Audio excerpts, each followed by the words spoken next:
My best friend of 10 years spent an entire summer secretly telling every girl on campus that I was a crazy, filthy nightmare to live with, just so I couldn't move out of the dorms without him. He thought I'd never find out. He was wrong. And when I did, I didn't yell. I didn't confront him. I sent one email. One. And it ended his college career as he knew it. In exactly 30 days, that if you've ever had someone who claimed to love you try to control every corner of your life, and smiled while doing it, you're going to feel this one in your chest. Stick around, because the ending is one of the cleanest, quietest revenge stories you'll ever hear. Like this video, subscribe if you haven't already, and let's get into it. Let's call her Jamie. Not her real name, but for the next 12 minutes, she's going to feel like someone you know. Jamie and Pat had been friends since middle school. Through the awkward years of braces and bad haircuts, through the drama of high school, all the way into their first year of college, Pat was the constant. The guy who'd known her longest. The guy she trusted. But trust, as Jamie would learn, is not the same thing as safety. For most of their friendship, Pat was pretty cool, as Jamie put it. A little opinionated, sure.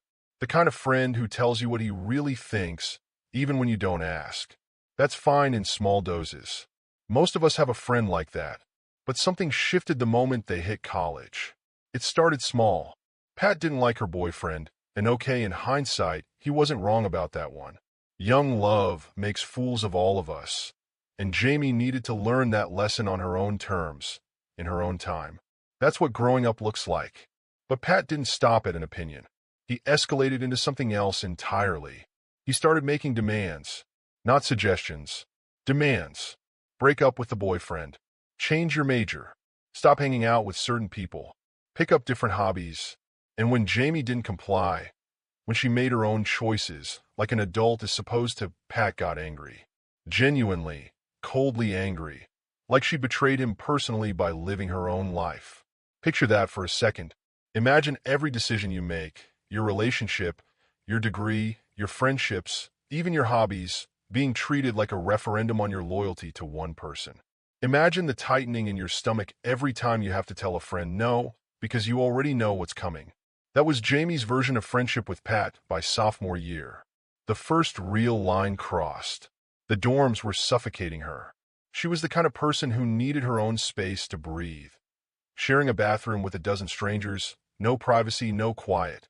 It wasn't a phase. It was a genuine mismatch between her and that environment. So she made the obvious, reasonable adult decision. She moved off campus with 2 other friends. And Pat hated it. Not, I'll miss having you nearby. Hated it. Genuinely upset, genuinely opinionated about a decision that had nothing to do with him. Jamie ignored him. She had every right to.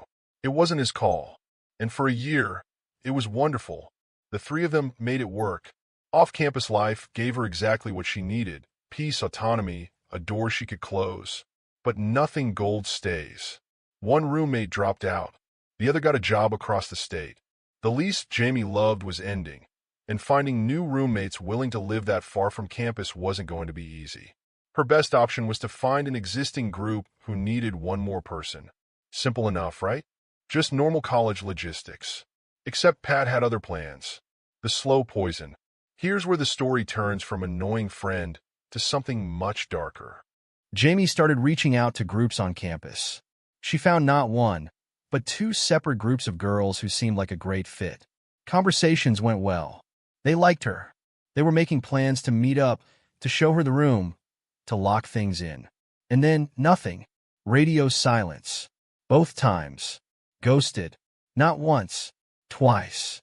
Think about how disorienting that is. Jamie hadn't done anything wrong. She hadn't made enemies. She was, by her own admission, someone with a small, tight circle of friends, not the kind of person who leaves chaos in her wake. So why was she suddenly toxic to 2 completely unconnected groups of people? She had no answer, just a creeping, uneasy feeling that something wasn't adding up. Eventually, she found another path. A roommate named Desiree, someone open to moving off campus with her. They found a great 2-bedroom house, signed the lease, paid the deposit, started planning the move, and then, almost offhand, in the middle of a regular conversation, Desiree mentioned something that made Jamie's stomach drop. Pat had warned her. Pat had gone to Desiree, someone Jamie barely knew, and painted her as a crazy, filthy nightmare of a roommate. Hydroma, unstable, someone to avoid. And suddenly, the ghosting made sense. The silence, the vanishing interest from group after group. It wasn't bad luck. It was sabotage, quiet, deliberate, and personal.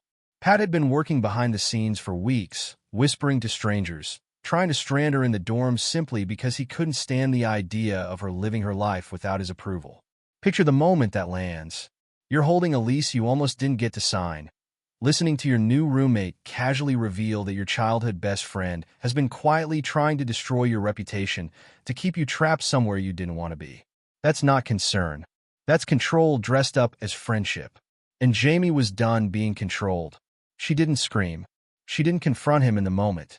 Something colder and more precise took over, the kind of clarity that only shows up after you've been patient for way too long. Because here's the thing about Pat. He wasn't just controlling. He was also, as it turned out, careless.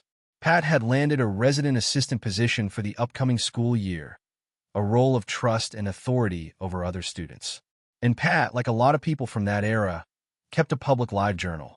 Not locked, not private, public for anyone to read.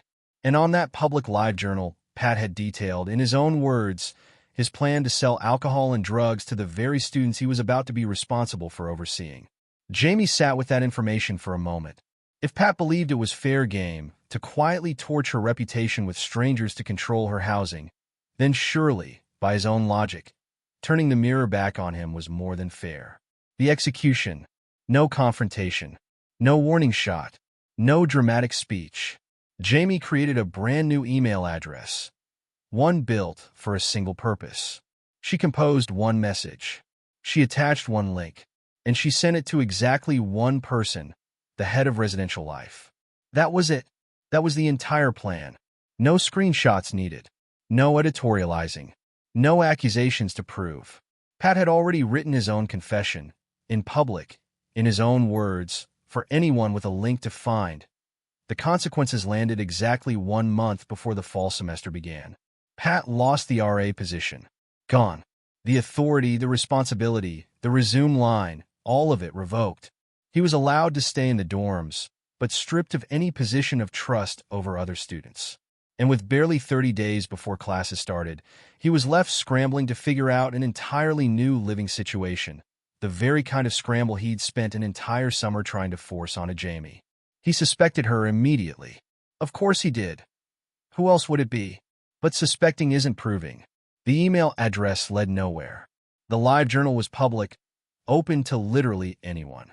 And it turned out Jamie wasn't the only person on campus he'd burned. He'd made more than his fair share of enemies. He did eventually corner her about it. And Jamie, calm as ever, didn't confirm or deny anything. She simply asked him one question. I'm willing to treat people exactly how they treat me. Have you done anything to me that would make this appropriate treatment for you to receive? Silence. He dropped it. Maybe because some part of him already knew the answer. Maybe because admitting what he'd actually done, the whisper campaign, the sabotage, the months of quiet cruelty, was a truth he wasn't ready to say out loud, even to himself. Either way, he never brought it up again. Here's what makes this story land the way it does. Jamie never lied. She never fabricated anything. She didn't destroy Pat. Pat destroyed Pat. The moment he decided it was fine to publicly detail plans to sell drugs to the students he was meant to protect. All Jamie did was make sure the people who needed to see it, saw it. Sometimes the most satisfying justice isn't loud. It's not a screaming match or a viral confrontation. It's quiet, precise, and it lets someone's own choices catch up with them. Right on schedule. That if this story hit different for you, smash that like button and drop a comment. Have you ever had a friend who tried to control your life disguised as caring about you? What did you do about it? And if you want more stories where quiet, calculated justice wins the day, subscribe, because we've got plenty more where this came from.